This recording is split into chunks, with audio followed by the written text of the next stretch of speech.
Hey everybody, welcome back to the Dungeon Dive. Daniel here. I hope you're doing well, and if you're not, I hope you are soon. Okay, today on the Dungeon Dive, we are looking at the Last Stronghold, and this is a Realm of Shadows game. This is a game made by Gabe Barrett, and Gabe Barrett did actually send me this game along with two other games that we will briefly take a look at in this video. You might recognize Gabe Barrett's name from another game that we've taken a look at on the channel before, and that was Hunted Mining Colony 415. And this was kind of the aliens themed solo card game with a little bit of dexterity elements, a game that I thought was really cool. I loved the look of, and I liked the gameplay a lot. And so Gabe contacted me and asked me if he could send me his new Kickstarter package. And these are now branded under the Best with One imprint. And so these are all games that are made with one player in mind, with the solo player in mind. And all three of these games, there are three games that are in the Realm of Shadows kind of world here. So we have the Last Stronghold. That's the one we're going to take a look at in detail today. And then we also have the Hand of Destiny and the Forgotten Road. Along with these three games, there is also a small expansion pack that adds a few cards to each one of these games. So that's pretty cool. Hey, this is Daniel from the future here, cutting in. I realized after finishing my overview of Last Stronghold that I completely failed to mention what you get in the expansion pack. So in the expansion pack, you will get expansion cards for each of these three games. For Hand of Destiny, you will get 4 new hero cards that are double-sided. So you will have 8 new heroes for Hand of Destiny. You will get 1 new enemy card and 1 new boss card. For the Forgotten Road, you will get, again, a whole bunch of new heroes to use in Forgotten Road. So those same kind of 8 heroes that were shown just a second ago, but you will get Trelgus, Lirelai, Finra, Astian, Brolic, Tempest, Nyara, and Tobias. So you'll get a whole bunch of new heroes to use in the Forgotten Road. And then you will get 4 new bosses, 2 for the road half of the game, and 2 for the dungeon half of the game. And then finally, for Last Stronghold, you will get those same 8 heroes, but tailored for Last Stronghold with Last Stronghold abilities. So those same 8 heroes, again, kind of solidifying the cohesive nature of this world, how everything is shared. It's a shared world with all 3 of these games. And then you will get a few new enemies to fight. You will get a Minotaur here, a Hydra, a Tree of Woe, a Steam, and then 2 Steam Giants. And the Steam Giant is a boss. So you'll get 1 new boss to fight in Last Stronghold. So, all right, that's it. Now back to the regular video. Let's talk briefly about the other 2 games that we're not looking at today. The first one here is Hand of Destiny. And this says that Hand of Destiny is a no table needed solo game played completely in your hands. You'll use your hero's limited strength, resources, and unique abilities to vanquish foes and move through the deck. Manage your health, upgrade your hero, and play cards as efficiently as possible to win the day. So there is this small trend amongst game designers to shrink a game down to possibly the smallest it can be shrunk down to. And these are games that are all played in your hand. You just hold the cards.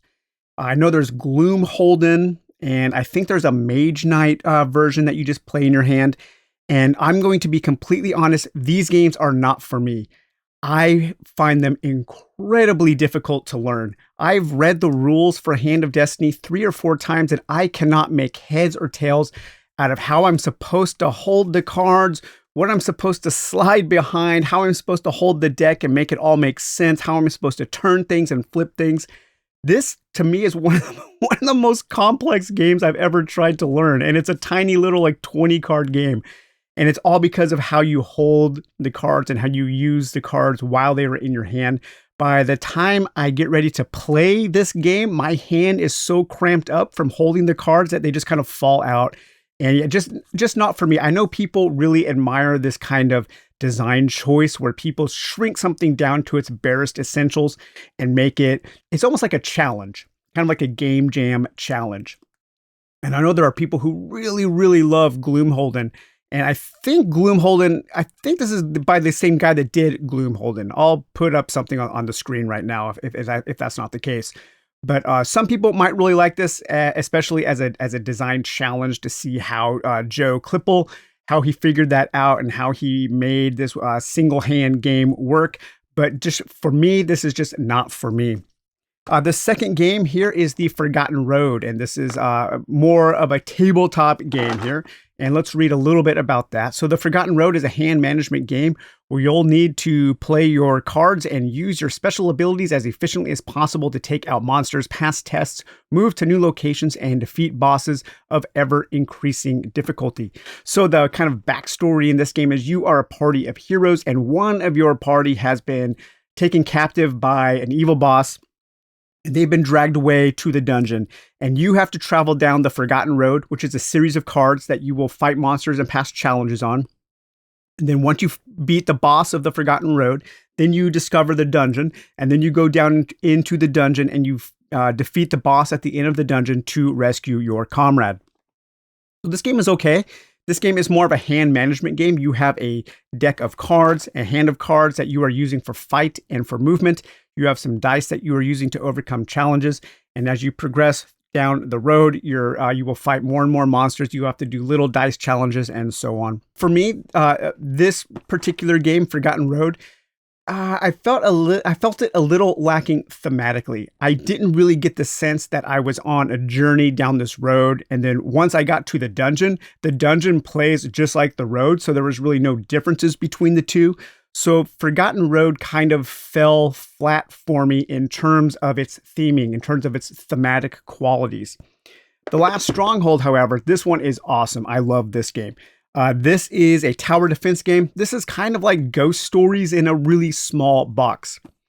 So this says that The Last Stronghold is a dice-driven siege game in which you must fend off monsters in the areas surrounding Lux and prevent them from overtaking the city. You'll use special abilities and magical artifacts to manipulate the dice and monsters and eventually take out the final boss if you last long enough. So we'll talk a little bit about Last Stronghold in general. I'll give you an overview of how it is played. And then I'm going to discuss 5 points that I like about The Last Stronghold. So The Last Stronghold is a tower defense game, and you are trying to protect your city of Lux. And Lux here is represented by these 2 cards. And in this setup, Lux can take 5 hits. It can have 5 of its places destroyed before I lose the game. You can change this up. You can change up the difficulty by maybe only having 4, or if you're a crazy person, you can play with only having Lux only having 3 hit points. I am not good at this game, so I play with Lux having 5 hit points. And then what you'll do is you have these 5 different locations, and those have letters from A to E. So we have the Plain of Fear, the Desolate Plateau, the Grim Wood, the Shadow Moor, and the Whispering Lagoon. These are all areas that you will place in a clockwise fashion around the city of Lux. And the monsters that invade, they will have a corresponding letter, and that is where they invade. On the different locations, you will have places where you can put treasure tokens. And as you roll certain symbols, you will be able to take those treasure tokens and turn those in for treasure. And also, each one of these locations can take up to 5 points of despair or doom. I can't remember what it's called. Let me double check. Despair or doom. What do we have here? Let's see how quickly I can find despair or doom. Corruption. So neither despair nor doom. Corruption. How do you like that? So you can take 5 points of corruption before that area is destroyed. And that is another way that you lose the game if all 5 areas are destroyed. So let's place those in the alphabetical order around the city here. We have A, we have B, C, D, and E. And then each one of these locations actually has 2 slots where a monster can invade. And if both of those slots are full, then there's a cascading effect. And as things cascade, they will generate points of corruption. And it's kind of like this snowballing effect that happens in a lot of these kind of tower defense games, especially if you're familiar with Ghost Stories. You know that the cascade of doom effect that happens in a game of Ghost Story. To set up, you will also take your 2 starting enemies, and these are 2 simple enemies, the Scout and the Assassin. And those are shown by the star, and then you will place those in those starting locations.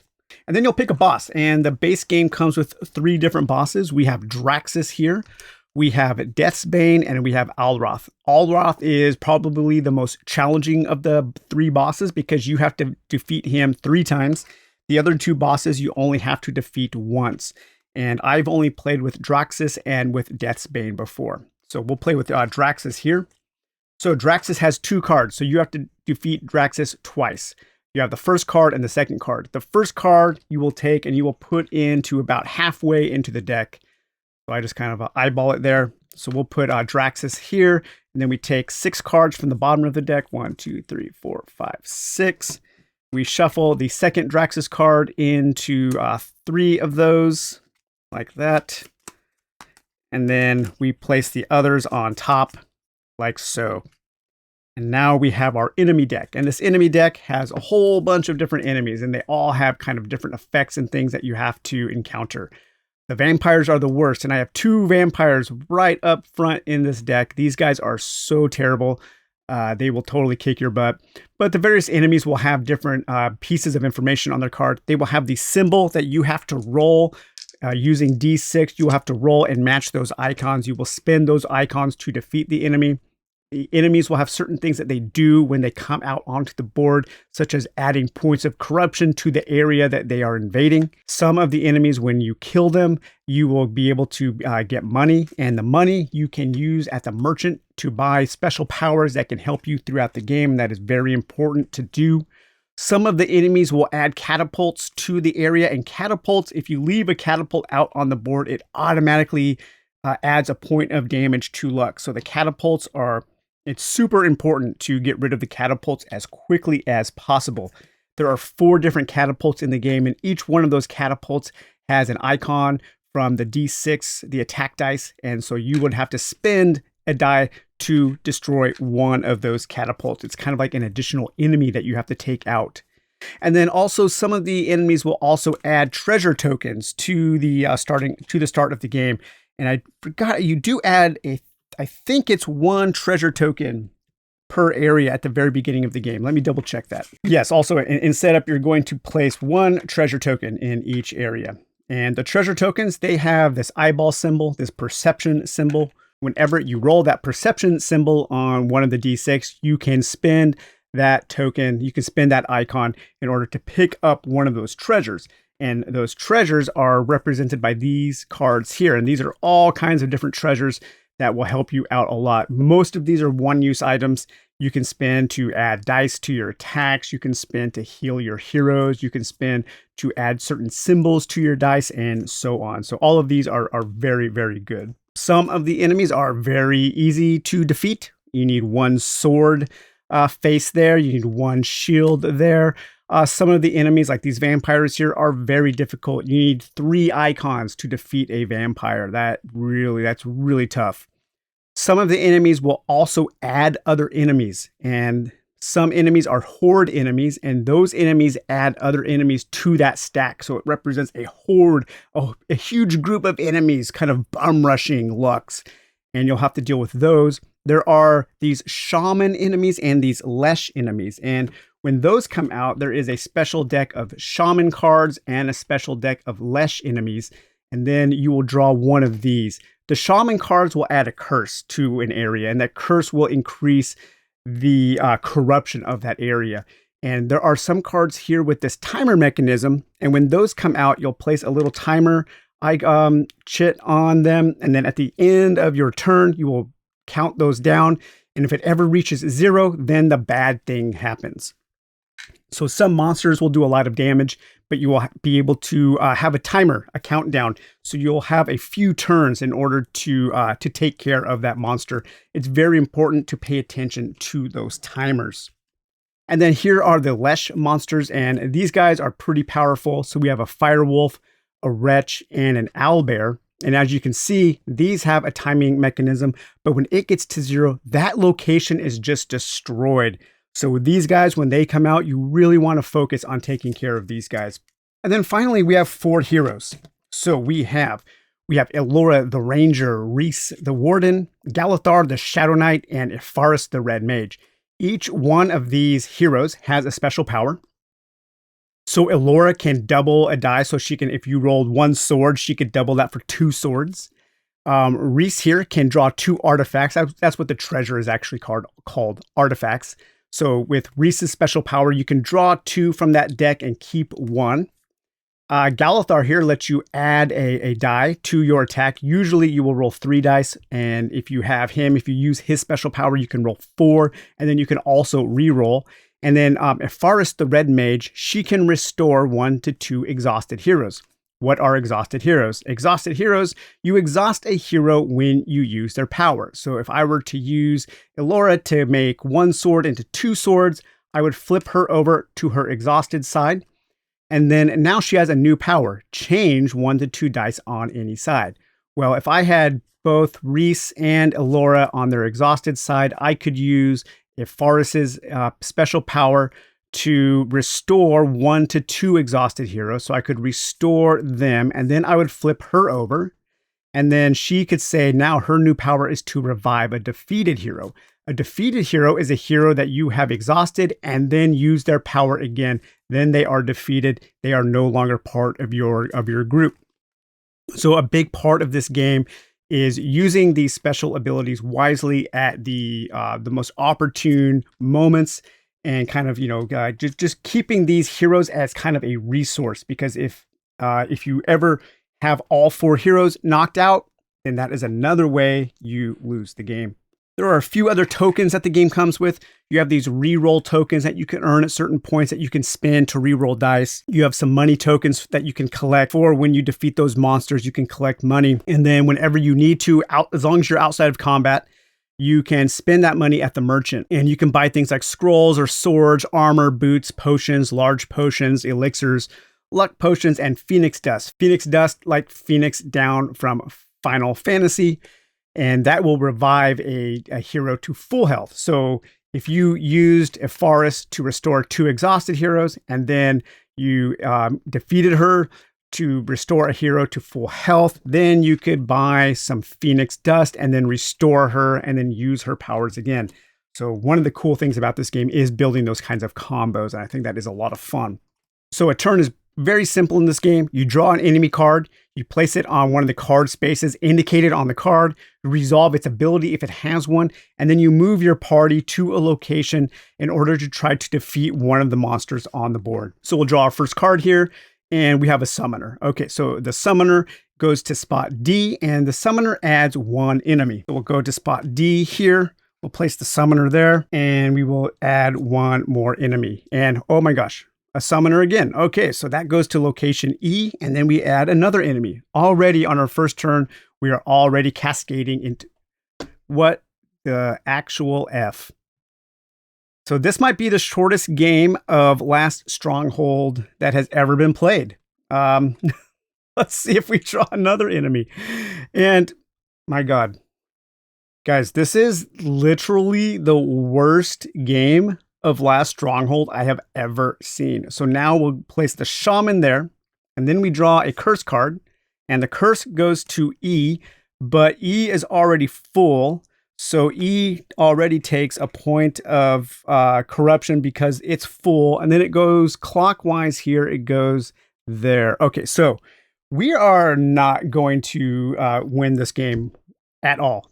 I would be so surprised if we were able to come out of this game unscathed. On that first turn, we have filled up 2 areas and have 2 summoners and a shaman out on the board. So as you can see, luck does play a pretty major part in this game.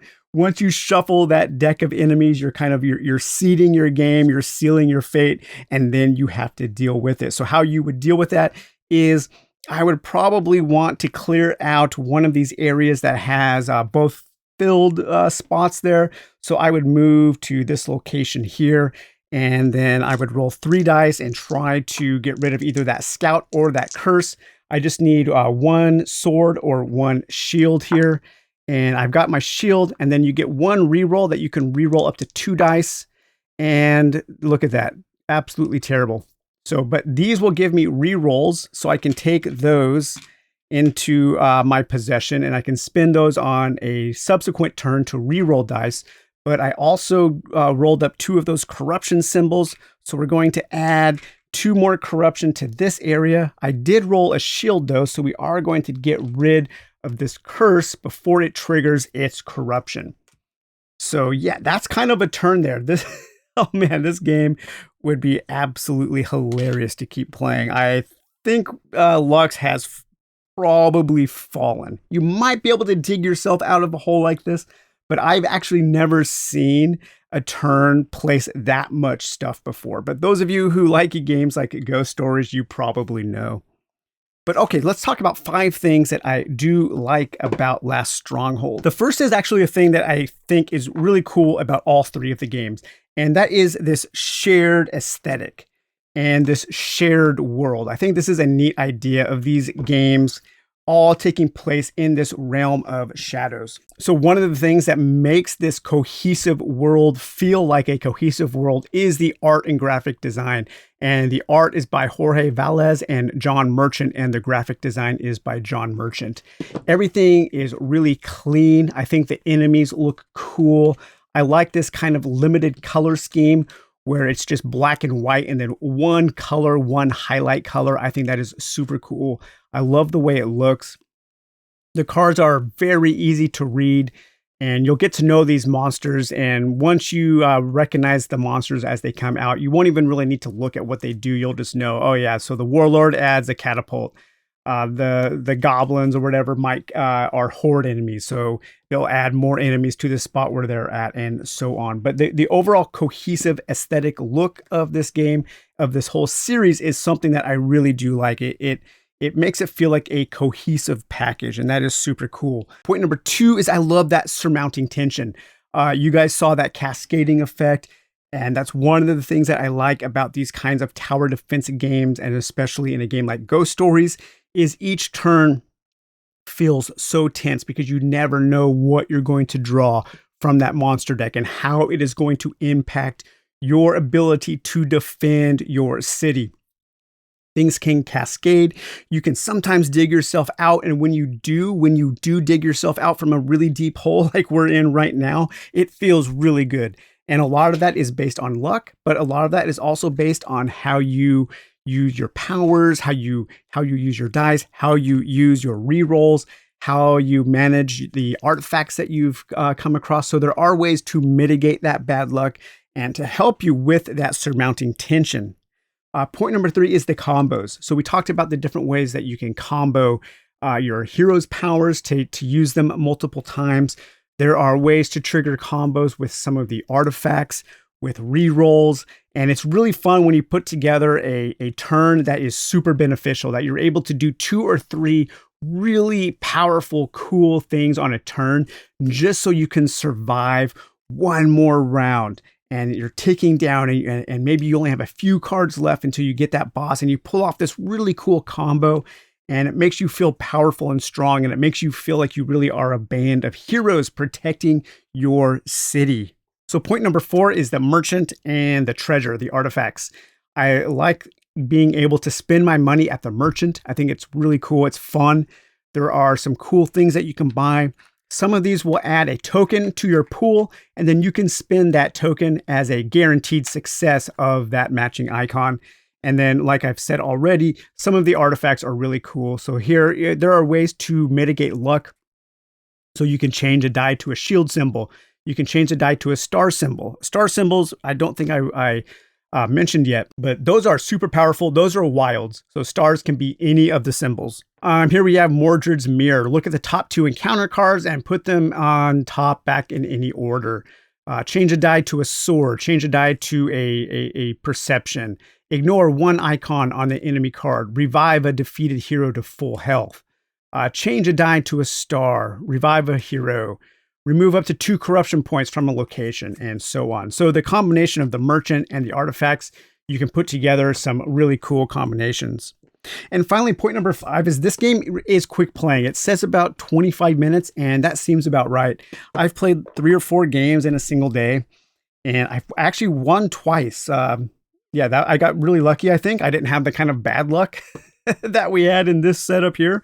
Uh, but yeah, you can play them really quickly. You can be up and playing the game in a matter of minutes. The rules are pretty quick, pretty well written. It's a pretty easy game to understand. I think one learning game and you'll have it down, and then you can just get to playing. And it's really quick. It doesn't take up a lot of table space.